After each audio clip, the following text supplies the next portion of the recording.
விஜய் அரசியலுக்கு அன்பிட். அவரு சினிமாவுக்கு ஓகே, அரசியலுக்கு சரியான ஆள் இல்ல. களத்துல நிற்பவன் தான் தலைவன், வீடியோ கால்ல வரவன் தலைவன் இல்ல அப்படின்னு மொத்தமா போட்டு அவரை ஒரு வழி பண்றீங்களே எப்பா. ஃபர்ஸ்ட் ஆஃப் ஆல் விஜய் லேட்டா வந்தாருன்னு சொல்றீங்களே, எதுக்காங்க லேட்டா வந்தாரு? வழி நடுக்க இவ்வளவு மக்கள் வரவேற்பை தாண்டி வரப்ப கொஞ்சம் டிலே தாங்க ஆகும். இதை ஏன் யாருமே புரிஞ்சு பேச மாட்டீங்க? கூட்டத்தை கட்டுப்படுத்துற பொறுப்பாளர்கள் சரியில்லைன்னு சொல்ற அரசாங்கம் அத லைவ்ல பாத்துட்டு இருக்காரு சிஎம் செந்தில் பாலாஜி, அப்புறம் காவல்துறையினர்லாம். அப்பவே ஒரு நடவடிக்கை எடுத்திருந்திருக்கலாம்ல. அப்பாவிய தூக்கி வழக்கு பதிவு பண்ணி இப்படி மாட்டி விட்டீங்களே, பாவம் உங்களை சும்மா விடாதுங்க. களத்துக்கு வாங்க ப்ரோ, நீங்க வந்தா என்ன அவ்வளவு கூட்டமா வரப்போகுது? பனையூரை தாண்டி வெளியே வாங்க வாங்க வாங்க அப்படின்னு எல்லா பக்கமும் கதறீங்க. இப்ப என்னடா நடந்துச்சு? கொள்கை இல்ல, கோட்பாடு இல்ல, சரியான பேச்சு இல்ல, சினிமா டயலாக் மாதிரி பேசுறாருன்னு டோட்டலா அவரை மட்டம் தட்டுறீங்க. எங்க தலைவருக்கு அரசியல் தெரியாதுதான், ஆனா அவர் உங்களை போல கொள்ளையடிக்கிற சுயநலவாதி அல்ல. எங்களுக்கு தெரிஞ்ச விஷயங்களை முன்னெடுத்து செல்கிறோங்க. மாநில அரசால என்ன செய்ய முடியும், மத்திய அரசிடம் என்ன கோரிக்கை வைக்க முடியும், ஒவ்வொரு மாவட்டத்துக்கும் தேவையான வசதிகள் என்ன, மக்களுக்கு தேவையானது என்ன,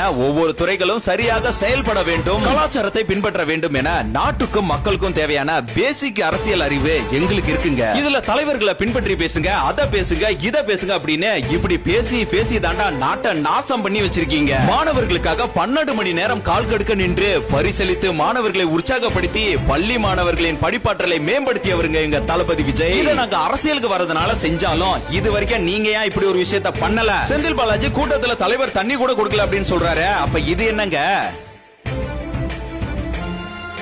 அதே போல விஜயின் கவனத்தை திருப்ப தொண்டர்கள் கத்தி கத்தி முற்படுவார்களே தவிர செருப்பை கொண்டு வீச மாட்டார்கள். சரியான காரணத்தை பேசாம சராமரியா கேள்விகளை எழுப்பி அதே மக்களையே கன்ஃபியூஸ் பண்றீங்க. பாவங்க, பாதிக்கப்பட்டதும் மக்கள், பழியும் மக்கள் மேலையா? இதுக்கு மேல நான் சொல்றதுக்கு ஒண்ணு இல்லைங்க. நடக்க வேண்டியது சரியான நேரத்துல கண்டிப்பா நடக்கும், நல்லதே நடக்கும். கான்பிடென்டா இருங்க. ஆவேகா சைடும் தவறுகள் உள்ளது, ஒப்புக்கொள்கிறோம். ஆனால் சதிகள் இல்லை என்று விட்டு கொடுக்க மாட்டோம்.